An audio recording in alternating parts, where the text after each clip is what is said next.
dans ce qui peut être un parcours du combattant pour essayer de comprendre le fonctionnement de notre enfant ou un proche, pour valider ou invalider un autisme qu'on pense avoir perçu.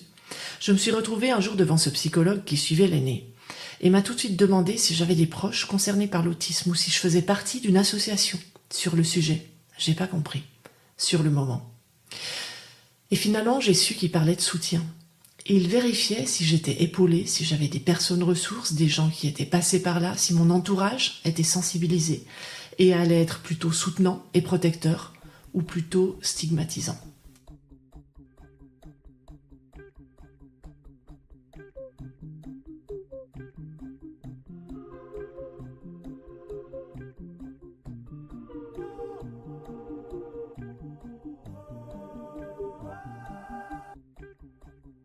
Bonjour, je suis Maya et en février 2024, je lançais ce podcast. Et aujourd'hui, dans cet épisode particulier pour le podcaston, je vais pour une fois vous dire des trucs nettement plus perso. Le podcaston, ça c'est pas perso du tout, cette année, c'est un record, plus de 1600 podcasts du monde entier qui diffusent simultanément et de façon coordonnée à la mi-mars un de leurs épisodes qui parle d'une association qu'ils soutiennent pour créer une incroyable vague de contenu audio inspirant, tant qu'à faire, et soutenir un maximum d'associations caritatives partout dans le monde.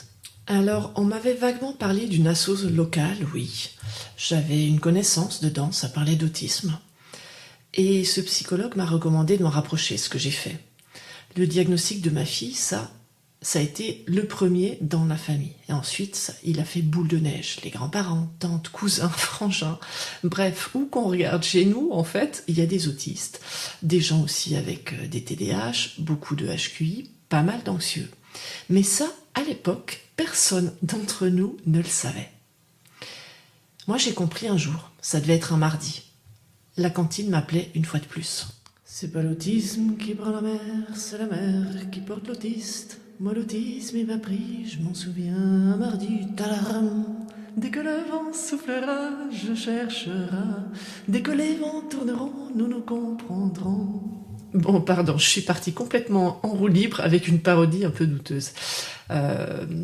Passé cette digression, je disais, c'était un mardi. Je décroche le téléphone et j'entends, oui, bonjour, c'est la cantine, votre fille dit qu'elle a mal au ventre. Une fois de plus, à cause du bruit. Et là, je bug. Depuis bébé, depuis sa naissance, je pose des questions. Sa façon de s'alimenter, son hypersensibilité tactile, au tissu, au câlin, ses yeux tellement réveillés et scrutateurs tout le temps, son sommeil problématique depuis toujours, le fait que si on change la moindre chose, elle est complètement déstabilisée et le prix à payer pour elle, pour nous, est colossal. Ces hurlements parce qu'une chaussette ne sert pas exactement comme l'autre à la cheville, parce que je lui lave les cheveux et on dirait que je la torture. Son besoin de réfléchir à tout, de tout processer, toutes les infos pendant longtemps, y compris si on lui demande « tu veux vanille ou fraise ?» Sa façon de rire plutôt télécommandée, avec quelques secondes de retard et à partir de 3 ans seulement. Dès qu'elle avait compris que c'était une situation où il fallait rire, elle riait. Ça passait presque inaperçu. Sa mémoire impressionnante et son sens des détails absolument spectaculaire. On m'a donné plein d'explications, mais on ne m'a jamais parlé d'autisme. Elle est gentille. Elle sourit quand il faut. Elle est très intelligente. De quoi vous plaignez-vous, madame ? Bah, de rien. Sinon de voir qu'elle souffre. De n'être ni entendue ni outillée pour la comprendre et pour l'aider. De ne pas avoir eu de nuit entière pendant 10 ans. Rien de plus, monsieur. Combien vous dois-je pour la séance ? Alors ce mardi-là, j'ai bugué. Qu'est-ce qu'on fait, madame ? Vous venez la chercher ou pas ?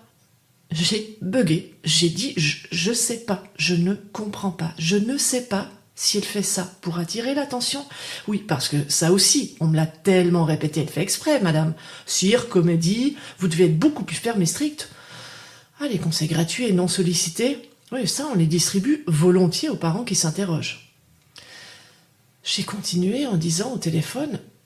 Je sais pas, ou alors si elle est en réelle souffrance et je comprends pas, je ne sais pas quoi faire. Là, on tombe dans l'autre travers, la culpabilité, nous, les méchants parents qui n'avons rien compris à nos enfants et pas fait le nécessaire. S'ils souffrent, c'est à cause de nous. La dame de l'autre côté au téléphone a pris les devants sur là. Écoutez, on va lui donner du pain, on voit si ça passe et je vous rappelle. Elle avait 8 ans. Mal au ventre à cause du bruit à la cantine. Moi, j'étais au bureau, mes 3 salariés de l'époque en open space autour de moi, pause de midi. Je tape pour la 49e fois hypersensibilité tactile sur Google. Je tombe cette fois-ci sur le blog d'une femme autiste. Je lis, je fais d'autres recherches sur l'autisme. J'ai pleuré pendant 3 jours. 3 jours à revoir les 8 ans de ma fille aînée, à voir toutes les pièces se mettre en place, à avoir enfin un tableau, une géographie de son fonctionnement qui prenait enfin forme. C'était il y a 11 ans. Depuis, son frère, des cousins, des grands-parents, des oncles et tantes ont reçu des diagnostics de troubles du neurodéveloppement dans 3 pays différents. Alors oui, on pourra dire que les TND, c'est une affaire de famille, mais ça, on l'ignorait. Parce qu'elle a été la première dépistée dans la famille. Et moi, je n'y connaissais, comme le reste de ma famille, absolument rien. 4 ans plus tard, elle recevait un diagnostic de TSA. Elle cotait tellement haut à l'ADIR et à l'ADOS, les 2 tests pour identifier l'autisme, et l'anamnèse était tellement claire que la psychiatre m'a demandé « Mais comment ça se fait qu'elle n'ait pas été diagnostiquée avant ?» Oh, ça, madame, c'est une longue histoire. Une histoire comme vous en connaissez tant d'autres, l'autisme au féminin, masqué et compensé par de très hautes capacités intellectuelles, avec un TDAH en plus, et un bon trouble anxieux généralisé qui se voit comme le nez au milieu de la figure. Alors comme toutes les personnes qui ont un parcours similaire, je me suis renseignée, je me suis formée, j'ai lu, j'ai questionné, j'ai écouté, j'ai bénéficié de guidance parentale et je suis devenue une experte de terrain. J'ai acheté le livre Le syndrome d'Asperger de Tony Attwood, qui faisait référence à l'époque. Il commence par quelque chose comme « J'ai écrit ce livre pour les parents afin qu'ils sachent qu'ils ne sont ni laxistes, ni maltraitants, ni coupables. » Cette phrase, ni laxiste, ni maltraitant, ni coupable, là aussi j'en ai pleuré. Et le parcours associatif a commencé, premier assaut en France sur l'autisme. Autisme de niveau 1, 2 et 3. Donc autisme de Kanner, des enfants non-verbaux, sans filtre, avec un immense besoin d'accompagnement au quotidien, un autisme incroyablement dur. Plus tard, ils sont souvent en institution. L'un d'eux, frère jumeau d'une camarade de mon fils, venait à un anniversaire. Les 2 parents étaient chacun devant une porte et contraints à chaque instant de surveiller l'enfant et de surveiller les portes et tout ce qu'il faisait tellement il était imprévisible. Alors oui, dans cette association, j'ai rencontré des personnes merveilleuses, notamment une des bénévoles avec le même profil que ma fille qui m'a expliqué plein de choses. Ça m'a fait beaucoup de bien. C'est tellement nécessaire d'être compris dans sa réalité, de partager ce qu'on vit avec des gens qui vivent la même chose, qui vous comprennent et ne vous jugent pas. En revanche, les phrases du style « Ah, bah toi, ta fille, c'est la douceur de l'autisme, hein, ça n'a rien à voir avec ce qu'on vit. » Et ben c'est vrai que quelque part, d'une part, c'est super violent, parce que ça revient à hiérarchiser qui a la plus grosse souffrance. Et je crois pas qu'on puisse dire à n'importe quel parent qui porte et soutient son enfant avec un handicap, quel qu'il soit, ou une difficulté ou une maladie, que c'est doux ce qu'il porte.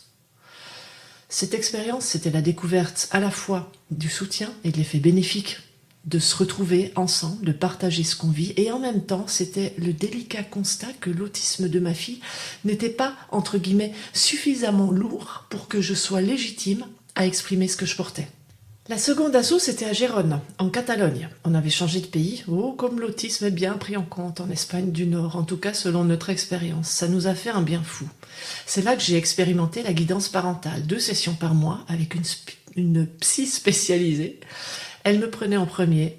Je disais ce que je voulais, comment j'allais, moi, ou ce que j'avais vu pour ma fille, les difficultés, comment s'était passée la semaine. Elle m'expliquait, elle décodait, elle m'aidait. Je découvrais un monde, une autre façon de fonctionner. Je pouvais à la fois mieux entendre et comprendre ma fille, mieux l'accompagner, mais je me sentais aussi entendue. Ma parole était légitime, non jugée. Et puis ensuite, elle recevait ma fille sur les 40 minutes environ restantes. Elle travaillait avec elle, pas nécessairement d'ailleurs sur ce dont on avait parlé, mais ça lui permettait d'avoir une vue d'ensemble et d'accompagner quelque part la famille. Ma fille a participé à des groupes d'habileté sociale et là, elle s'y retrouvait pas du tout. Au milieu de cette bande de garçons geeks un peu caricaturaux dans leur comportement autiste, elle se sentait pas à sa place. Le Covid est arrivé, les sessions se sont faites en visio, et puis ça s'est arrêté. Parce qu'à un moment donné, on avait l'impression de tourner en rond. Est-ce que ça vous est arrivé à vous, avec un psy, avec un groupe, voire avec une personne, quelqu'un qui vous fait du bien, qui vous apporte beaucoup, peut-être en amitié aussi parfois, et à un moment donné, vous sentez qu'on a fait le tour quelque part, on est arrivé au bout, il n'y a plus rien à apprendre, que cette relation thérapeutique, dans ce cas-là, s'arrête. Eh bien, pour nous, c'était le cas. La troisième asso, elle s'est montée à côté de chez nous. Globalement, c'était la version espagnole de la toute première. Tous les autismes dans le même bain. Et toutes les activités devaient être ajustées pour ceux qui avaient le plus de besoins et de nécessités, ce qui est évidemment complètement légitime, tout en demandant toujours finalement aux mêmes, aux autres, qui ont moins de nécessité, de faire avec. La quatrième asso, on y est allé pour les groupes de jeunes, des ados autistes qui se retrouvaient 2 après-midi par mois avec une éducatrice. Sur le papier, l'idée était excellente, ça permettait de tisser du lien, de rencontrer des jeunes comme elle. Et en fait, concrètement, elle se sentait trop normale, entre guillemets, au milieu d'eux, tout en ne l'étant jamais assez au sein des autres jeunes de son âge en milieu scolaire. Et entre-temps, une amie m'avait fait entrer dans un groupe privé sur Facebook nommé les papillons bleus zébrés, les PBZ, parents d'enfants autistes avec HPI. Et là, en fait, j'ai découvert un monde. J'ai toujours cru que les autistes étaient tous très cortiqués, sans me rendre compte que c'était en fait un cliché, parce que le HPI ou HQI, au quotient intellectuel, c'est statistiquement 2,3% de la population. L'autisme, c'est, selon la méta-analyse que j'ai prise en référence, 1,4% de diagnostic jusqu'à l'âge de 14 ans. Et combien concernant le nombre d'autistes adultes, je n'ai pas trouvé de méta-analyse récente, et selon les chapelles, tout le monde n'est pas tout à fait d'accord, mais globalement, on pourrait parler de 1% de personnes, 1% d'autistes en moyenne, 1 sur 100. Et combien d'entre elles cumulent l'autisme avec de très bonnes capacités cognitives? Alors, dans ce groupe des PBZ, j'ai découvert d'autres familles avec des enfants comme les nôtres. Des enfants dont les capacités cognitives, finalement, font qu'ils compensent sacrément bien, qui masquent beaucoup leurs difficultés à l'extérieur, qu'ils arrivent à se suradapter au changement, à jouer un rôle, à jouer le jeu social plus ou moins bien. Ah, ça paraît super sur le papier, mais c'est tellement épuisant et tellement difficile qu'ils s'effondrent à la maison. Parce qu'ils arrivent à l'extérieur à jouer le jeu social, et dans leur bulle de sécurité, et là, c'est très très dur. Et la spécificité, c'est que leurs capacités intellectuelles leur ont permis très très vite de comprendre qu'un certain nombre de comportements ou de leur rigidité ne sont pas tolérés et vont leur être reprochés, donc vont les faire souffrir, ne sont pas acceptés par l'extérieur ou par les autres. Alors on pourrait dire dans ce cas-là que l'intelligence masque l'autisme et que leur autisme passe inaperçu. Et à l'inverse, à d'autres moments, et plutôt en famille en général, encore que ça dépend, il y a de tout, mais plutôt en famille parce que c'est leur bulle, leur espace sécure, où ils doivent moins compenser. Là, parfois, on a l'impression que leur autisme masque leur intelligence. Ça fait d'eux de vrais caméléons, épuisés de tant s'adapter. Du fait, et fait de leur différence une différence qui est vraiment invisible et incomprise, et du coup très peu prise en compte. Alors cette association-là, ça a apporté une bouffée d'air frais à notre famille, un espace où on pouvait se parler sans être taxé de douceur de l'autisme, on pouvait poser des questions, se soutenir, encore une fois ne pas être jugé.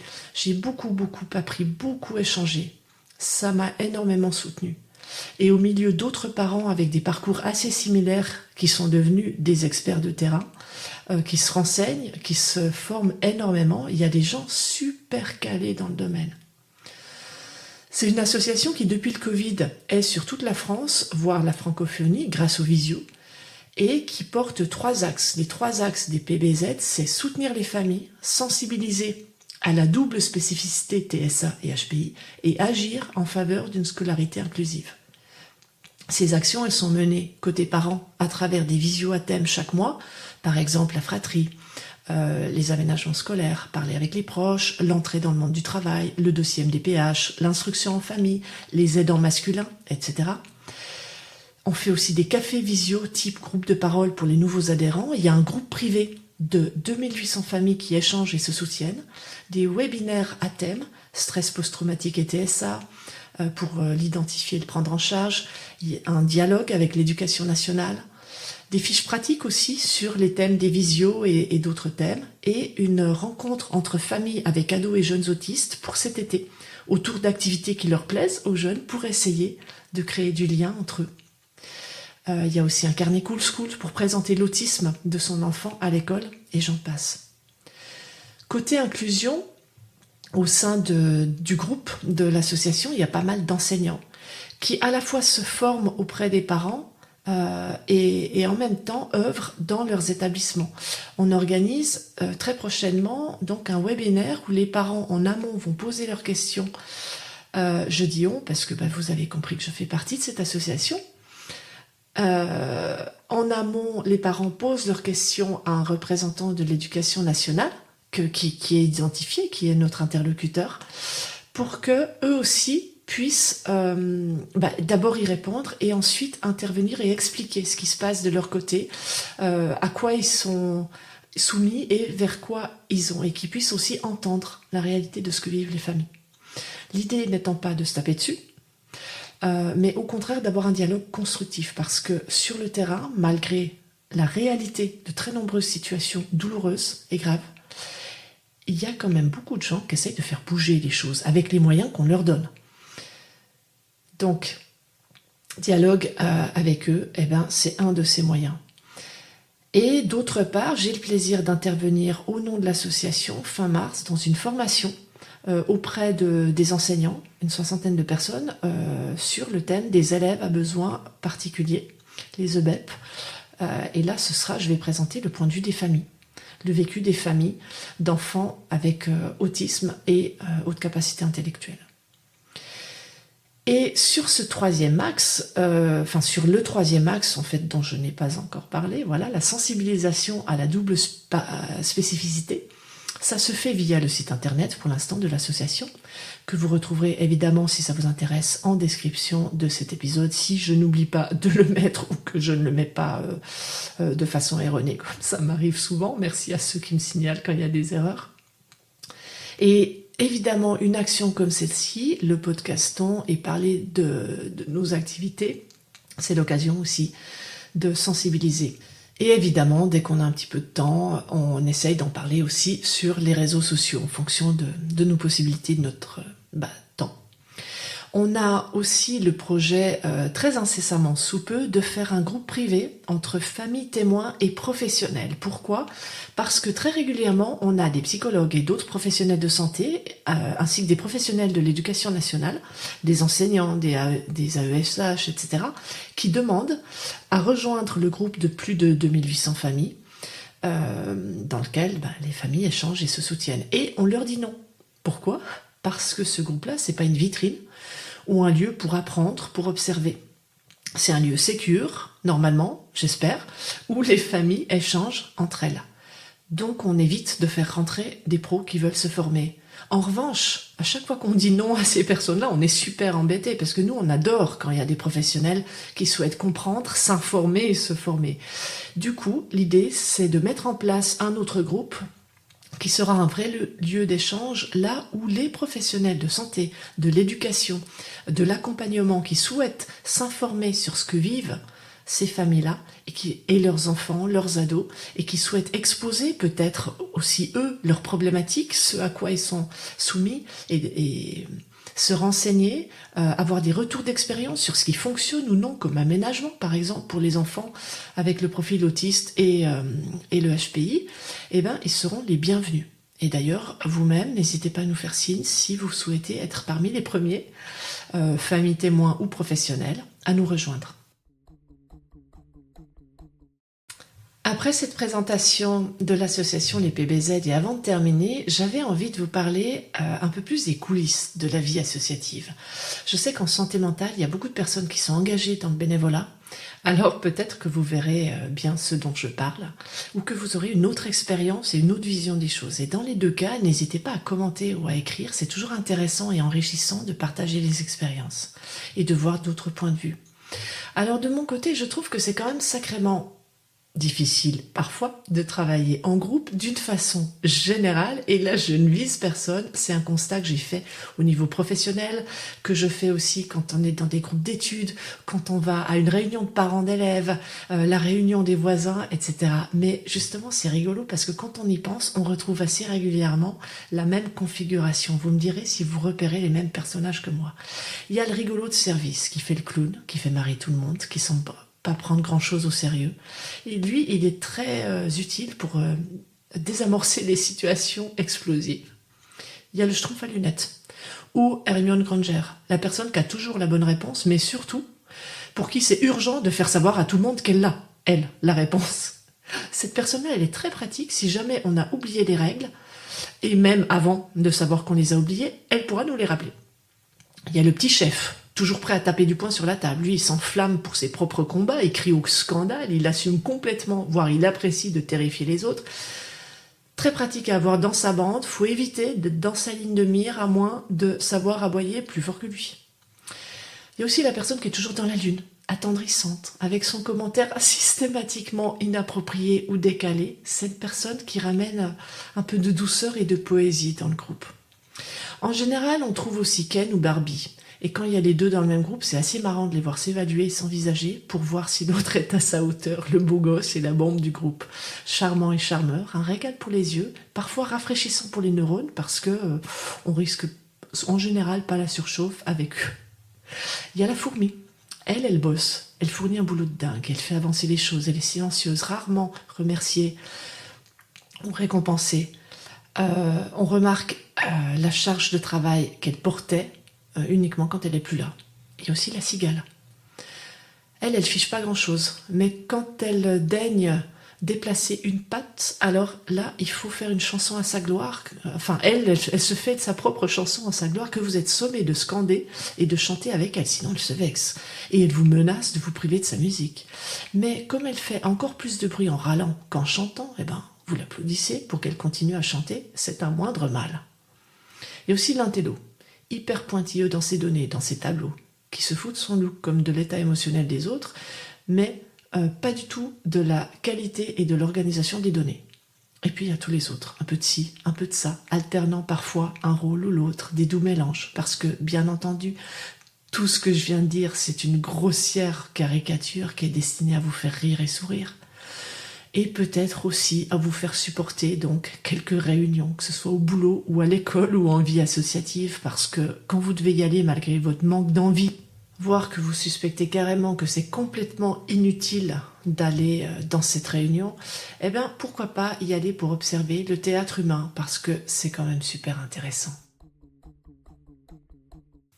Et plus sérieusement, pour reprendre le propos sur la vie associative, eh ben, voici quelques difficultés que j'ai pu entrevoir dans certaines des structures auxquelles j'ai participé.